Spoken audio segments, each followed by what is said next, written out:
Buenas tardes a todos, bienvenidos a la segunda charla del ciclo de conferencias Hito de la Reforma Macroeconómica en el Perú, en homenaje a nuestro querido colega Renzo Rossini.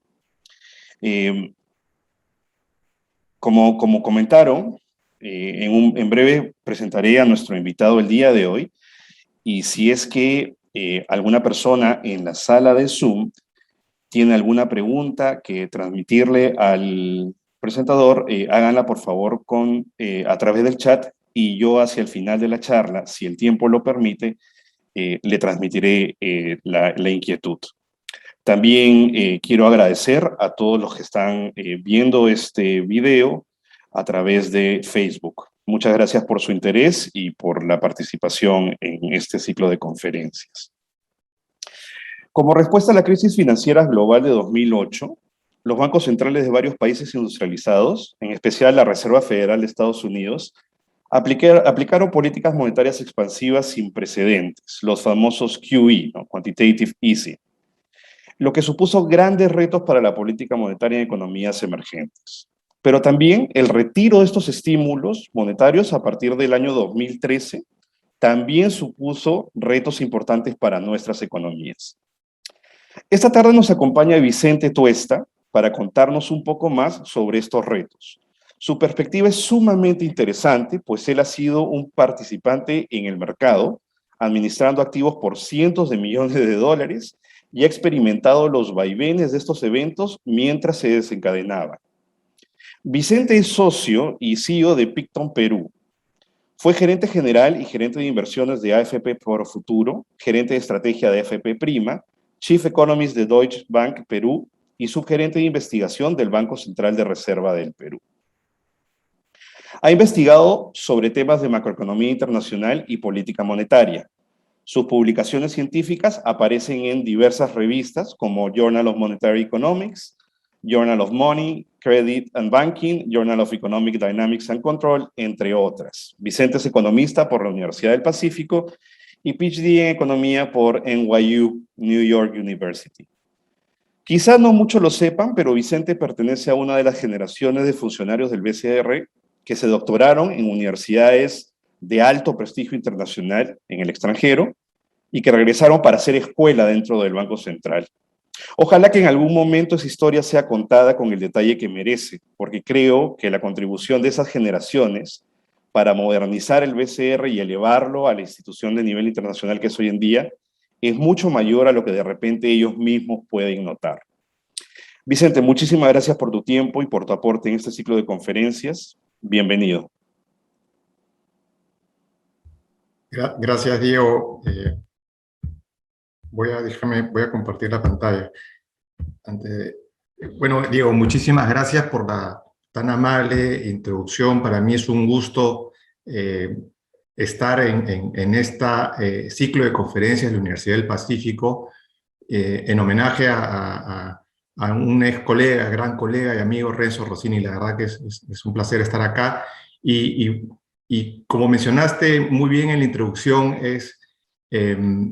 lo que voy a conversar hoy día es sobre las lecciones después de la crisis financiera global, que es algo que ha marcado básicamente una nueva dinámica de gestión en los bancos centrales, y eso consecuentemente también ha afectado a la forma en la cual los mercados interpretan las decisiones de política monetaria, cómo los mercados advierten las nuevas formas de gestionar la política monetaria y toman decisiones sobre la base de esta nueva configuración de política monetaria. Han habido muchos cambios a partir de la crisis del 2008 y hoy por hoy estamos saliendo de una crisis que ha sido originada por otros factores no esperados, como la pandemia del año 2019, y nos encontramos en un escenario bastante similar luego de una nueva inyección cuantitativa por parte de los diversos bancos centrales. Entonces, lo que quiero hacer hoy día en la presentación es tratar 4 temas y que están muy ligados entre sí. Primero, contarles un poco sobre la rabieta de los mercados, lo que se denomina el taper tantrum luego de la inyección de liquidez y el retiro de liquidez, y la volatilidad que este retiro del estímulo monetario, este anuncio de retiro monetario originó en las economías emergentes. Luego de eso, comentar un poco sobre el rol de la orientación hacia adelante o el denominado forward guidance, que fue muy utilizado luego de esa inyección cuantitativa, dado que los bancos centrales tenían menos espacio para continuar bajando las tasas de interés y comenzaron a usar otro tipo de instrumentos para gestionar la política monetaria. En la tercera parte, un poco relacionar esta nueva forma de gestionar la política monetaria a través de la orientación hacia adelante o forward guidance y el impacto en incertidumbre. Lo que vemos nosotros desde el punto de vista de mercado es que los agentes económicos han comenzado a interpretar mejor esta nueva forma de gestionar la política monetaria y consecuentemente está aminorando la incertidumbre y su impacto en los mercados financieros. Y finalmente, ¿dónde estamos hoy en términos de mercado y qué esperamos dada la nueva configuración de política monetaria? Lo primero es mostrarles qué pasó luego de cuando Bernanke anuncia que va a retirar el estímulo monetario. Hubo una reacción, una sobrereacción en los mercados, lo que se denominó una rabieta en los mercados, porque no se conocía cómo se iba a retirar el estímulo monetario. Se tomaron medidas no convencionales de inyección. Para que tengan una idea, la hoja del balance de la Reserva Federal aumentó en 745% luego de la crisis del 2008, y se tenía que retirar esa cantidad de dinero, y era algo desconocido para los mercados cómo se iba a hacer. Entonces, en el gráfico de la izquierda lo que mostramos es, en el año 2013, en el verano del 2013, Bernanke anunció que iba a retirar el estímulo monetario o iba a dejar de continuar con la inyección cuantitativa, con la compra de los bonos, y eso lo que gatilló es un aumento en la tasa de los futuros, que es la línea azul, significativo en el verano del 2013. Y lo mismo las tasas de largo plazo del Tesoro americano, las tasas de 10 años. Pero lo interesante es que, si bien hubo una sobrereacción al inicio en las tasas, luego los agentes económicos, al parecer, interpretaron que este retiro iba a ser mucho más gradual y la línea azul del gráfico de la izquierda retrocede sustancialmente. Entonces, hay un aprendizaje luego de la sobrereacción una vez que se anuncia el retiro del estímulo monetario. En el gráfico de la derecha tenemos la volatilidad implícita de las tasas de interés. Hay un salto importante en esta volatilidad, y también luego de ese salto importante al inicio del 2013, en el verano de 2013, se ve un retroceso en la incertidumbre.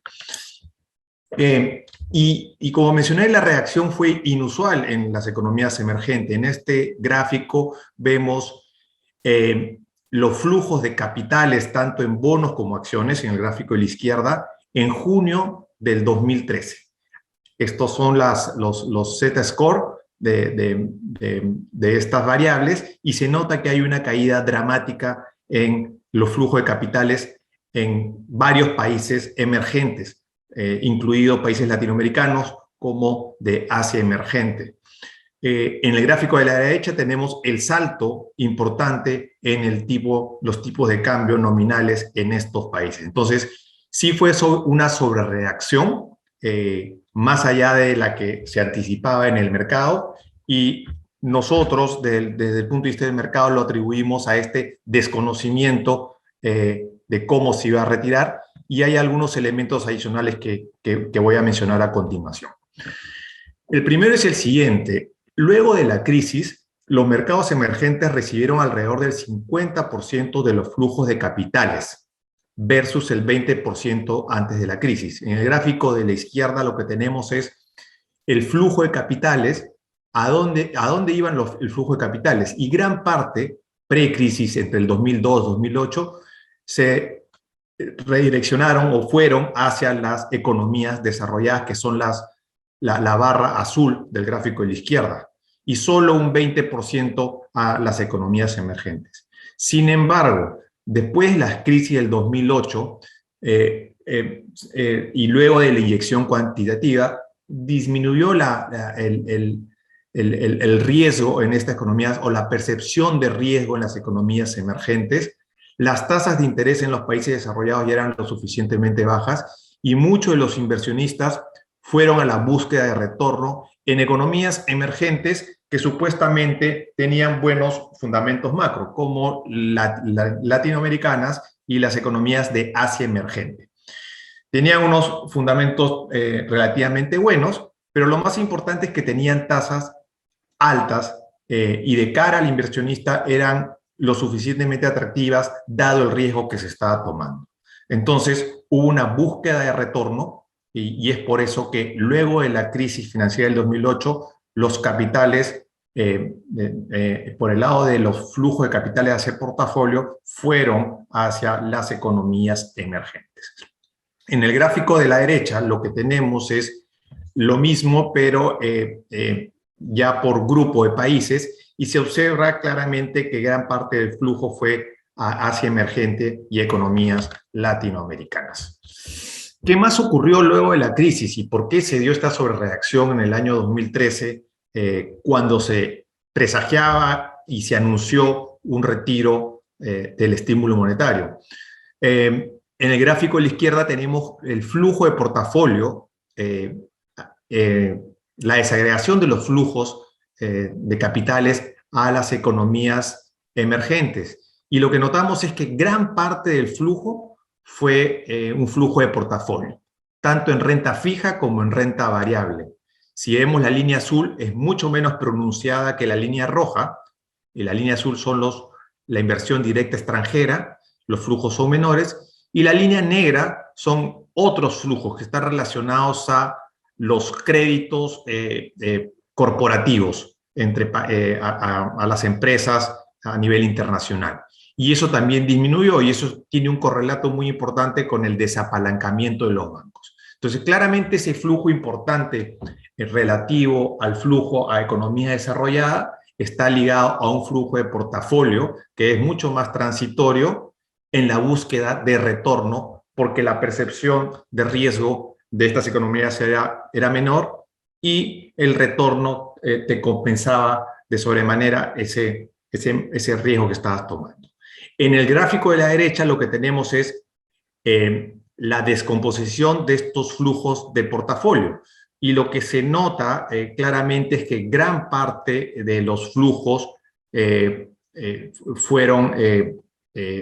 colocaron en deuda de gobierno, más que en acciones. Y justamente es porque luego de la crisis se esperaba pues un mayor retorno en las acciones, pero las economías desarrolladas estaban recuperándose a una velocidad, a mayor velocidad que las economías emergentes, y las acciones en los países desarrollados eran bastante atractivas. Pero desde el punto de vista de renta fija, los países emergentes se veían mucho más atractivos porque tenían aún tasas altas. Entonces, por eso los capitales van direccionados a la renta fija más que a la renta variable. Entonces, luego que se anuncia el potencial retiro o la pausa en la compra de activos por parte de la Reserva Federal, hay una respuesta importante en las economías emergentes y lo que mostramos acá es cómo reaccionó el tipo de cambio en el periodo de mayo del 2013 y diciembre del 2013 versus las cuentas corrientes de estas economías. Y lo que se observa es que las economías que tenían los déficits de cuenta corriente más altos fueron mucho más afectados en términos de depreciación nominal.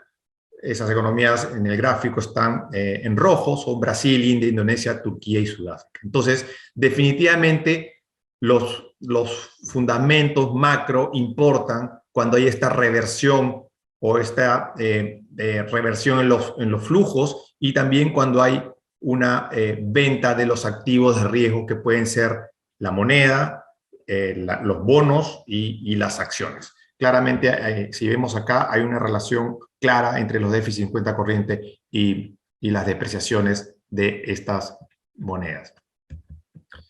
Sin embargo, los bancos centrales estuvieron muy preparados y reaccionaron de manera importante, con diferentes tipos de medidas. Acá tenemos una batería de medidas de política que utilizaron los bancos centrales.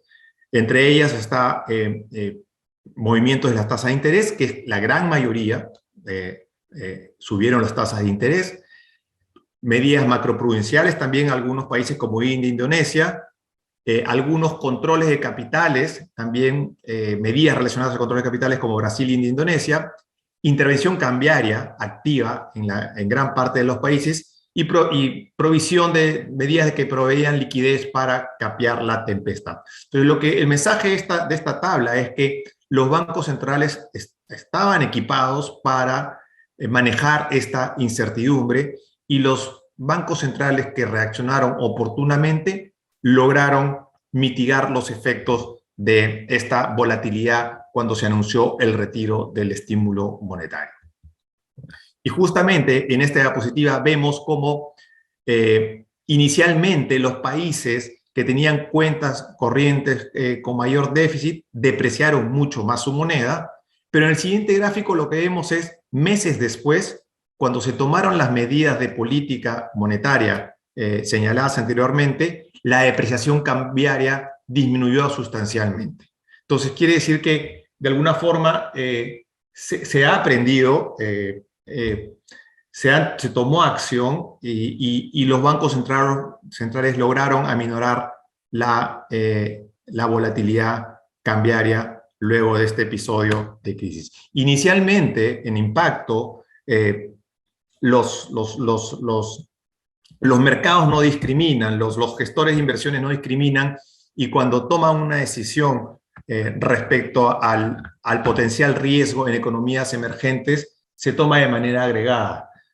No obstante, luego de ello se empieza a discriminar dependiendo de las acciones de política de los bancos centrales, se empieza a identificar las economías menos vulnerables y se reacomodan los portafolios. Y eso es lo que ha ocurrido, pues, finalmente en la práctica. Pero lo importante son varias cosas. Primero, hubo una inyección cuantitativa importante, el retiro del estímulo monetario que no fue entendido por el mercado y eso causó un impacto importante en los activos de riesgo. Pero lo que es clave es ver hacia adelante y, utilizando ese episodio histórico, cómo es que deberían cambiar varias cosas. La forma en la cual los bancos centrales comunican y gestionan la política monetaria y la forma en la cual los mercados atienden o interpretan estos movimientos de los bancos centrales. Entonces, es clave una comunicación clara y efectiva por parte de los bancos centrales, en particular de las economías desarrolladas que están mucho más avanzadas en el uso de este forward guidance, para reducir la incertidumbre agregada, tanto en economías desarrolladas como emergentes. Entonces, hay un paper reciente de Chari, Stedman y Lundblad, que ha sido publicado, está como working paper, que lo que trata de medir es el impacto de la política monetaria sobre los mercados emergentes, sobre los flujos en los mercados emergentes, de varios escenarios. Previo a la crisis, cuando se inyectó la liquidez importante a través de la inyección cuantitativa, y cuando se empezó a retirar o anunciar el retiro de estímulo monetario. Y el mensaje es el siguiente, que los choques de política monetaria tienen impacto en mercados emergentes bajo las tres formas de gestión monetaria. Usando tasas de interés como el periodo precrisis, cuando se hizo la inyección cuantitativa y cuando se anunció que se iba a retirar. Y este impacto es importante. En la barra verde abajo, enmarcado en verde, es el impacto de los choques de política monetaria sobre las economías emergentes, sobre diferentes categorías de activos en economías emergentes, bonos, acciones y tipo de cambio, cuando se anuncia el retiro de estímulo monetario.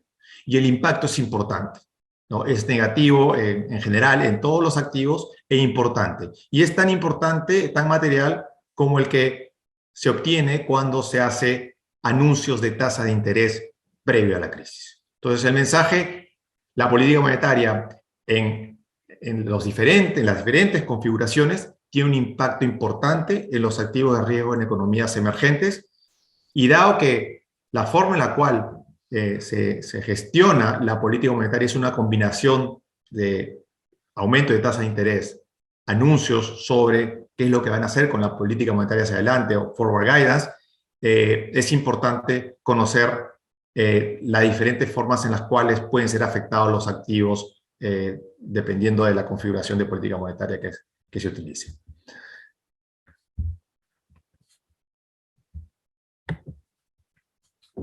Y acá en la siguiente diapositiva lo que quiero resaltar es lo siguiente, que el forward guidance ha terminado siendo una herramienta de política que está para quedarse.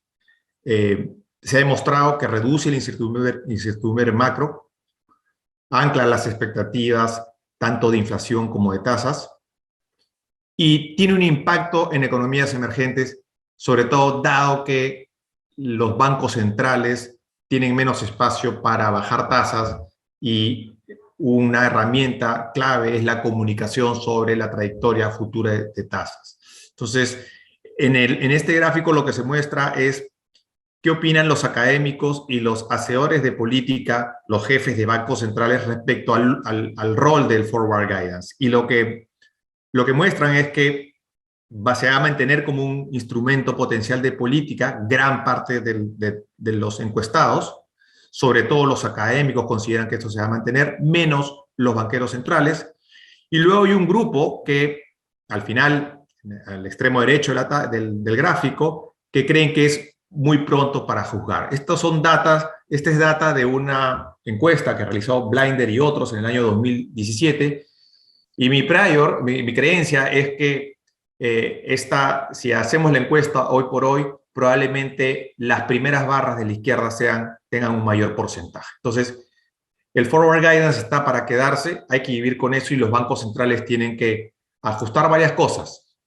Desde sus modelos de proyección, cómo incluir el forward guidance en estos modelos, hasta definir cuál debe ser la forma de implementar el forward guidance y la política de comunicación que debe tener cada banco central, y empezar a medir el impacto de esta comunicación. Acá quiero mostrar rápidamente el efecto del forward guidance.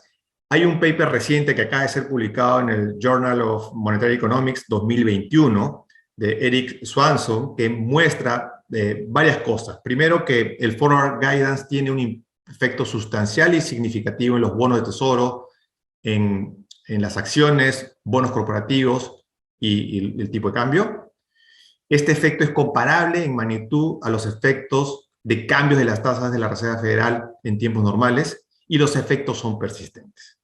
En la tabla lo que se muestra, básicamente, está resaltado en verde, es el impacto de cambios en la tasa de la Reserva Federal, el forward guidance, y sobre el bono de tesoro a 6 meses, 2 años, 5 años, 10 años y 30 años. Y lo que se nota es que el impacto es importante y significativo, y lo importante a resaltar es que inclusive tiene un impacto positivo en el largo plazo. En la siguiente diapositiva mostramos lo mismo, pero para los otros indicadores de mercado como el Standard & Poor's 500, el dólar euro y el dólar yen, y nuevamente el forward guidance tiene un impacto importante en estas variables, ¿vale? Es decir, afecta el Standard & Poor's y las monedas. Entonces, una señal de aumento de tasas de interés induce una caída en el Standard & Poor's y una depreciación de las monedas respecto al dólar, euro dólar y yen dólar. Y ahora, antes de pasar a la siguiente parte de la presentación, que es el rol del forward guidance y la incertidumbre, quiero hacer una pequeña digresión acá, porque es importante para los bancos centrales. Los bancos centrales usan modelos de equilibrio general para la proyección de la inflación, para sus decisiones de política. Y lo que se encontró en los modelos tradicionales de equilibrio general, dinámicos y estocásticos, es que es bien difícil de alguna forma medir el efecto del forward guidance en estos modelos. Y la razón es muy sencilla. Si vemos la primera ecuación que muestro ahí, es una ecuación de demanda agregada tradicional, donde el producto depende negativamente del valor presente, de la sumatoria de las tasas de interés reales. Y lo que vemos en esta demanda agregada tradicional es que no tiene un factor de descuento, es una IS sin factor de descuento. Entonces, este elemento particular tiene varias implicancias que no permiten, de alguna forma, modelar o captar el impacto del forward guidance en estos modelos. Y esto tiene que ser reexaminado e incorporado en los modelos de equilibrio general. La primera predicción de esta ecuación tan sencilla es que el efecto sobre el PBI corriente de un cambio anticipado en la tasa de interés no cambia con el horizonte de implementación del cambio en esta tasa de interés. Es el mismo el impacto en el PBI corriente.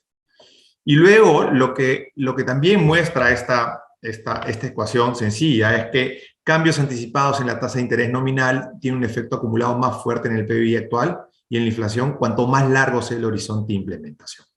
Entonces, y esto va en contra del forward guidance. Implica un impacto muy fuerte del forward guidance cuando debería ser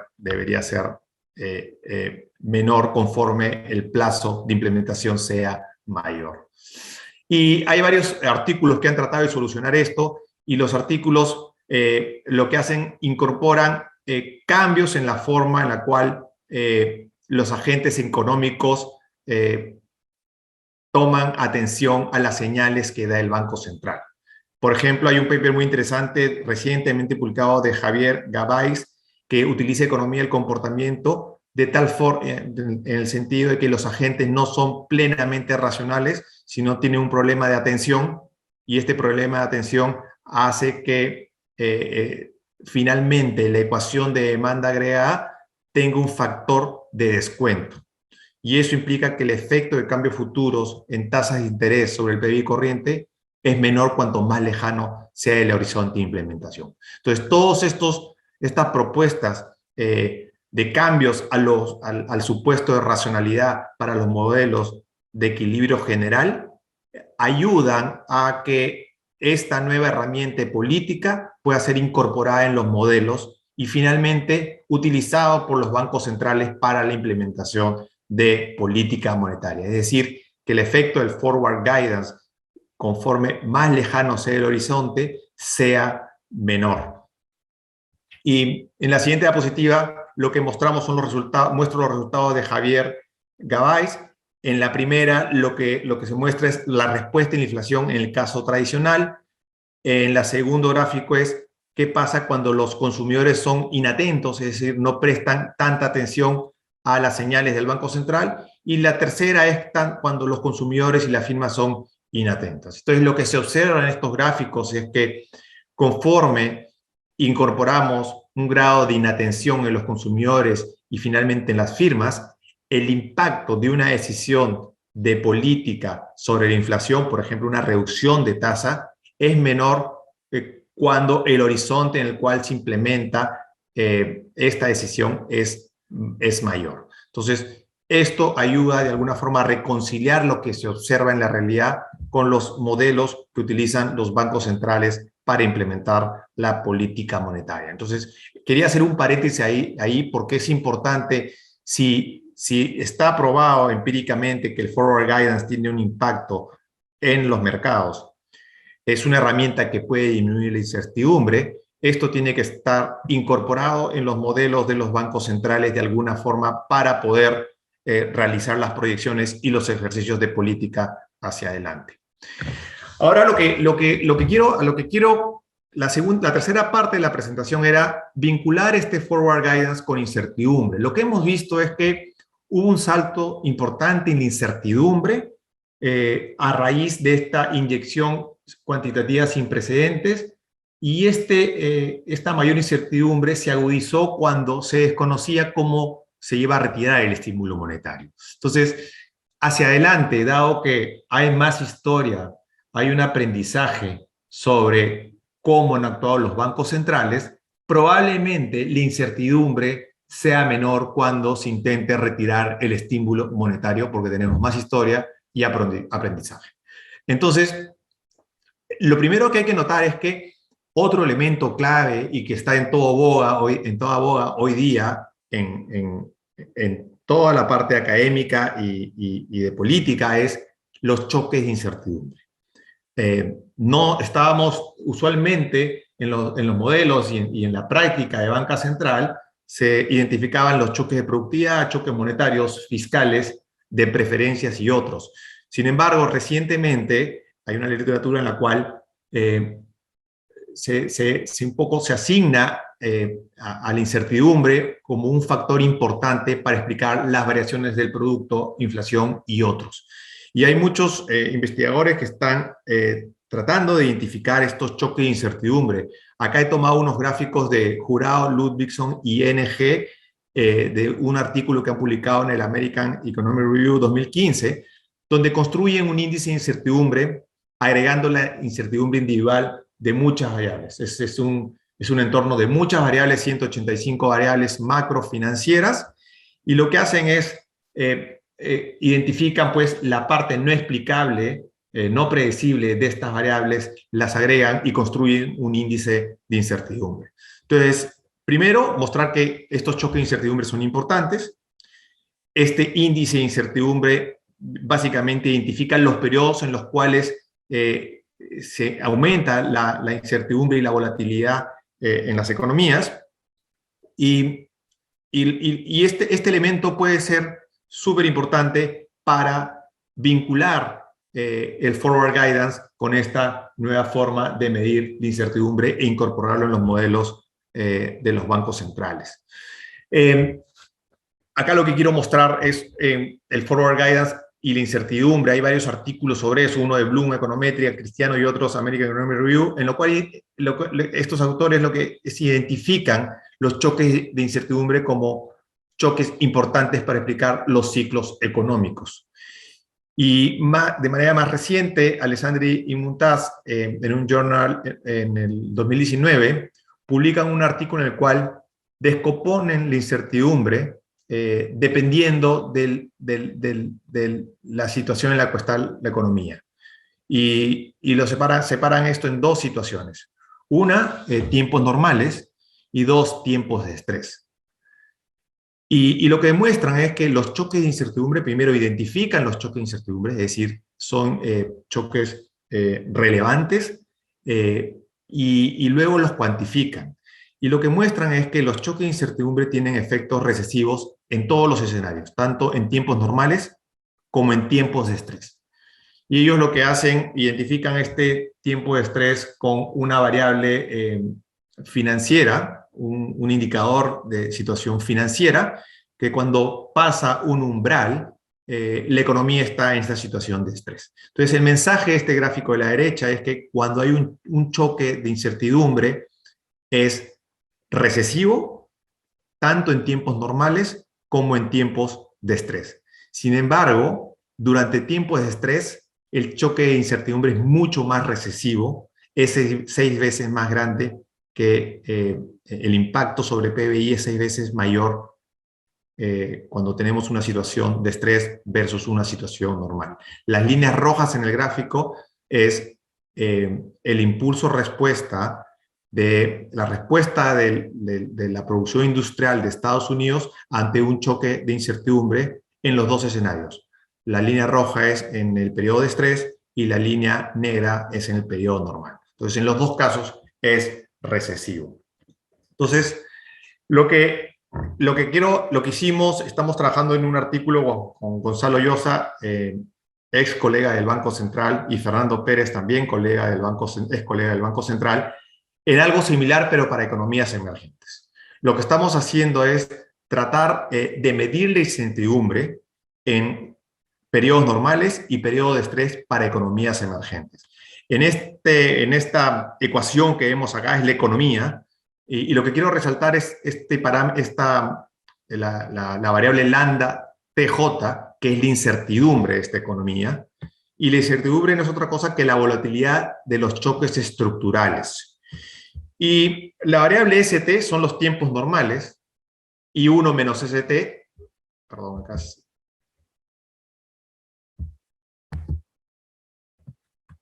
y 1 menos ST son los tiempos de estrés. Entonces, lo que hacemos es, básicamente, identificar los choques de incertidumbres para los dos tipos de periodos, tiempos normales y tiempos de estrés.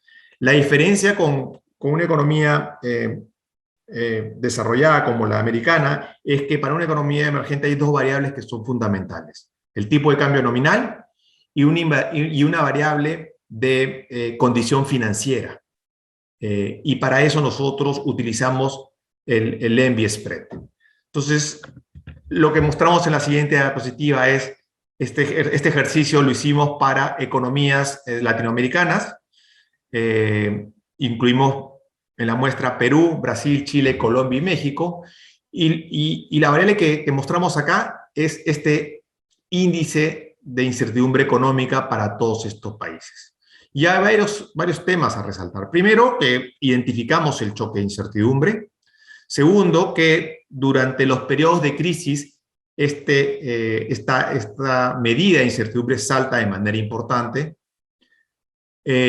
Vemos también que en el año 2013, cuando se dio este anuncio de retiro de estímulo monetario, para los casos de Brasil, México y Colombia, se observa un salto importante en esta medida de incertidumbre. De alguna forma puede ser un proxy de la aversión al riesgo de los agentes económicos respecto a estas economías. Esa aversión al riesgo es mayor que la que se observa para economías como Perú y Chile. Y los resultados de esta investigación fueron que el FX, o sea, la moneda, y el ENVI son variables claves para identificar los choques de incertidumbre en economías latinoamericanas. El ENVI spread es un buen indicador que resume las condiciones financieras de esta economía. Nos ayuda esta variable para identificar el umbral a partir del cual pasamos a un periodo de tiempos de estrés. Y al igual que para la economía desarrollada, lo que mostramos es que los choques de incertidumbre son recesivos para todas las economías y son mucho más recesivos cuando estamos en una situación de estrés. Las líneas rojas son los tiempos de estrés y claramente en los gráficos para todas las economías se identifica que la caída en el producto es mayor en tiempos de estrés. Entonces, para resumir, hay un vínculo, una interacción importante entre incertidumbre, el rol del Forward Guidance de países desarrollados y alguna implementación del Forward Guidance para economías emergentes, expectativas, ¿no? La incertidumbre, de alguna forma, con el Forward Guidance, afectan las expectativas de los agentes económicos. Eso tiene un impacto en los mercados. Y luego, nuevamente, vienen las acciones de políticas, si es que, de alguna forma, las primas por riesgo en los mercados se incrementan sustancialmente. Y lo que hicieron los bancos centrales, por ejemplo, básicamente para contener este mayor riesgo ocasionado por la crisis del COVID es tomar medidas no convencionales para disminuir la prima por riesgo en cada uno de los países. Entonces, hay este círculo de acción entre incertidumbre, forward guidance, expectativas, mercados y acciones de política que de alguna forma tiene que estar incorporado en las decisiones y en la implementación de la política monetaria. Ahora, me gustaría terminar con unas cuantas diapositivas respecto a dónde estamos. Como vemos ahora, el mundo, hay un sesgo de crecimiento positivo tanto en economías desarrolladas como emergentes. Las economías desarrolladas mucho más avanzadas que las emergentes en la etapa de recuperación. Las tasas son bajas y las valorizaciones corporativas favorecen a las condiciones financieras. Hemos visto que todas las valorizaciones corporativas han aumentado y eso hace que las condiciones financieras sean mucho más laxas y las tasas bajas aún en los mercados favorecen a condiciones laxas globales. En el gráfico, en esta diapositiva, en el gráfico de la izquierda, lo que mostramos son los índices de condiciones financieras para Europa, China y otras economías desarrolladas. Y lo que vemos al final de la muestra se observa que cuando están hacia abajo, este indicador indica que las condiciones financieras son laxas. Entonces siguen siendo laxas las condiciones financieras. Sin embargo, en el gráfico de la derecha lo que vemos es cuánto se ha desalineado el mercado accionario en Estados Unidos. Es decir, las valorizaciones son bastante altas y hay un riesgo, pues, de corrección en estas valorizaciones ante cualquier retiro de estímulo no anticipado por el mercado. ¿Qué más vemos hoy día? Que las tasas reales están empezando a aumentar, los break-even, que de alguna forma miden las expectativas de inflación, también están aumentando, la tasa nominal de largo plazo también aumentando, y a la derecha vemos un poco los riesgos que se están dando en algunas economías. Por ejemplo, en el caso de China, los spreads para deuda bancaria han aumentado sustancialmente. Sobre los flujos de capitales también hay un cambio importante. Hay deuda y necesidad de financiamiento de los mercados emergentes incrementándose. Los bancos locales fueron los compradores de bonos domésticos, los no residentes no le ven tanto atractivo. Entonces, sí se ven varias cosas. Los spreads crediticios de economías emergentes como China aumentando, necesidad de financiamiento y mayor deuda en economías emergentes, un potencial retiro de estímulo monetario dada la recuperación de las economías desarrolladas. Ya los bancos centrales emergentes han empezado anticipadamente a aumentar tasas de interés, lo hizo Chile, Perú, Brasil. Entonces estamos en una etapa en la cual, de alguna forma, luego de la inyección cuantitativa ya se espera el retiro del estímulo monetario, pero vemos valorizaciones altas, relativamente caras en el mercado, aumentos en los spreads, y también aumentos en la deuda en algunas economías emergentes. Entonces, el escenario cambió, sin embargo. El escenario no es el mismo, tiene algunas características similares a las que observamos en el 2013, pero los bancos centrales ya empezaron con la normalización. Se están moviendo anticipadamente, justamente porque ha habido este aprendizaje. Hay un mayor conocimiento sobre formas de retiro del estímulo monetario. Y eso definitivamente, este aprendizaje va a ayudar a mitigar la incertidumbre.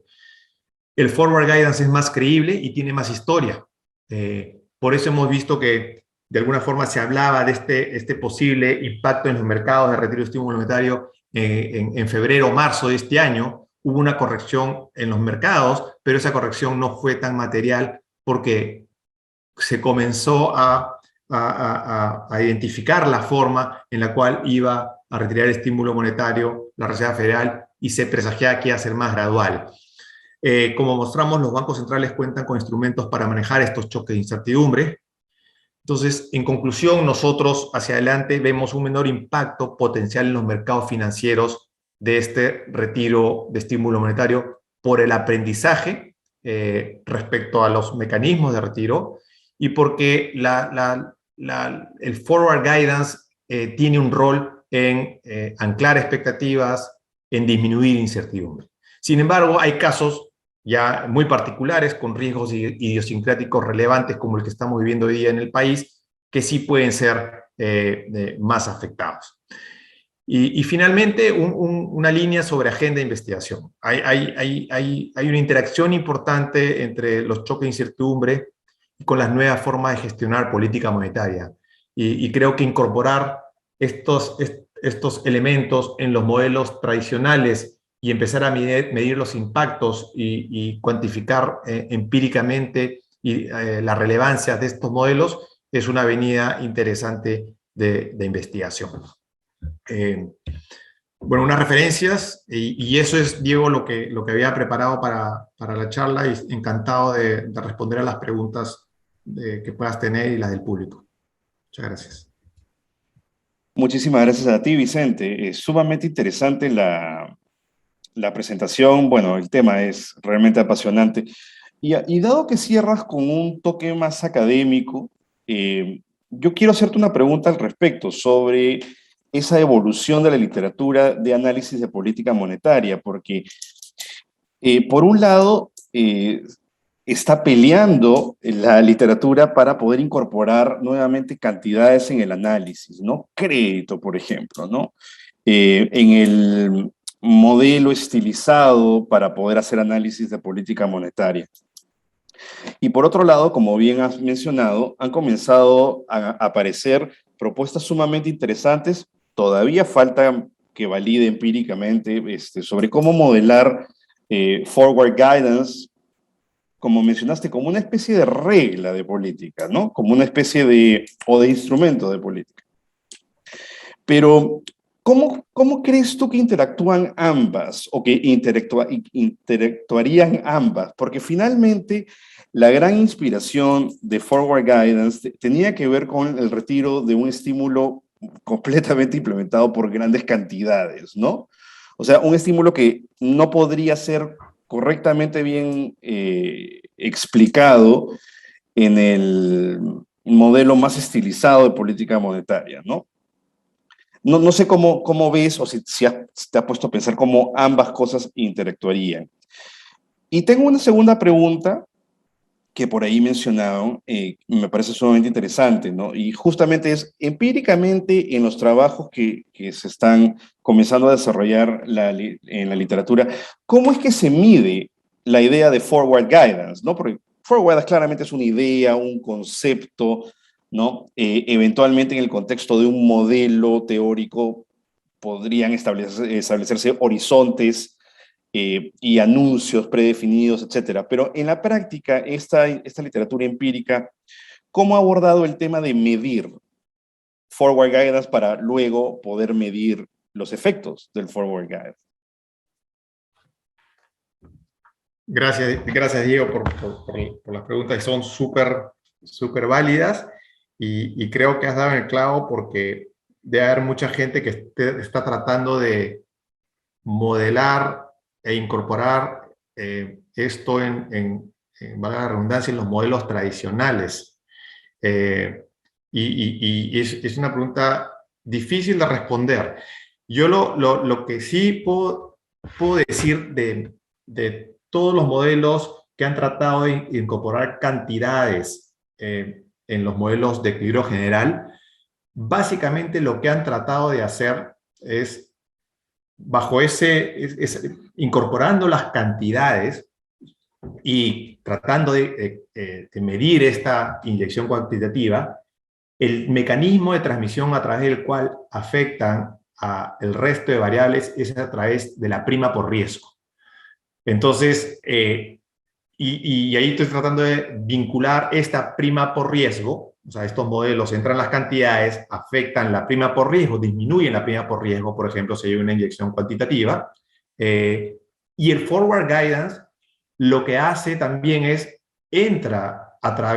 afecta la incertidumbre y consecuentemente debería entrar en la prima por riesgo. A lo que voy es cómo deberían converger tanto las cantidades como el forward guidance, creo yo es a través, por eso puse el tema de incertidumbre ahí. Los choques de incertidumbre son importantes. La forma reducida de estos modelos normalmente los tiene con choques monetarios, productividad y algo más, ¿no? Ahora ya entra el choque de incertidumbre. Pero finalmente debería resumirse en esta prima por riesgo. La inyección cuantitativa entra en los modelos y disminuye la prima por riesgo de estas economías. Y también el forward guidance de alguna forma va a afectar esta prima por riesgo que ya bajó y va a evitar que se dispare, ¿no? Entra la inyección cuantitativa, baja la prima por riesgo y después eventualmente pues se comienza a tomar riesgo en los activos, las cuentas corrientes comienzan a ampliarse porque hay mayor gasto y la prima por riesgo de estas economías comienza a aumentar y también el Banco Central va a tomar una acción de retiro de estímulo monetario. Y lo que menos que quiere hacer es incrementar más la prima por riesgo. Entonces ahí lo que tiene que hacer es una comunicación para moderar esa prima por riesgo. Entonces yo lo haría, yo lo veo por ahí. Pero es una pregunta difícil de responder y creo que lo van a tener que hacer por partes para llegar a algo realmente convincente. Y sobre lo otro, ¿cómo se mide el forward guidance? Sí, mira, eso es algo, es ir al detalle de los anuncios de los bancos centrales y cómo de alguna forma quieren implementar el forward guidance. Algunos lo hacen de manera más cualitativa, otros lo hacen ya de manera más cuantitativa, definiendo el timing en el cual, el tiempo en el cual van a activar eh, el incremento de tasas. Entonces, dependiendo de cada banco central, cómo implementa el forward guidance, la forma de hacerlo si es dependiendo del tiempo, dependiendo del estado o cualitativamente, eh, eso va, eh, eso va a tener un correlato con el impacto de forward guidance en las diferentes variables que estás tratando de afectar, ¿no? Entonces, a lo que voy respondiendo a tu pregunta es cómo se mide, va a depender de la forma en la cual el Banco Central sistemáticamente quiera implementar su forward guidance, que puede ser cualitativa, dependiente del tiempo o dependiendo del estado de la economía. Entonces, y eso para eso necesitas puntos, ¿no? Necesitas data de muchos años, ¿no? Muchísimas gracias, Vicente. Solamente una última pregunta para cerrar. Eh, Mostraste tus estimaciones de estos choques de incertidumbre, ¿no? A lo largo de América Latina. Y algo que pues volvió o llama la atención es que los choques de incertidumbre en el Perú son menores que en el resto de América Latina. Si mal no recuerdo, Perú era creo que la línea negra en ese grafiquito, ahí estamos, ¿no?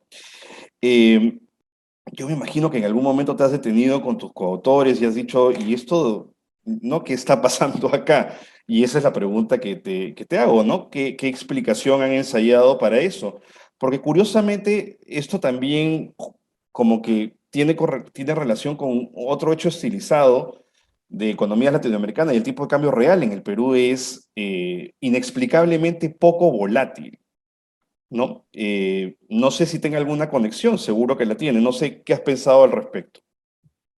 Eh, eh, Efectivamente, Diego, es un buen punto. Le hemos dado bastante vueltas con Fernando y con Gonzalo. Y lo que sí te puedo decir que si comparamos Perú con Brasil, ¿no? Que a veces es bueno ver los extremos, sí tiene mucha relación con el FX, con el hecho que el Banco Central de Perú ha hecho un manejo muy fino de la volatilidad cambiaria y ha sido exitoso. Y el otro elemento, de alguna forma distintivo entre Brasil y Perú, es que los spreads eran mucho más amplios en Brasil y también tienes componentes de riesgo político bien marcados en Brasil, más que en economías que en Perú, a pesar de que tenemos también hoy día un riesgo político, ¿no?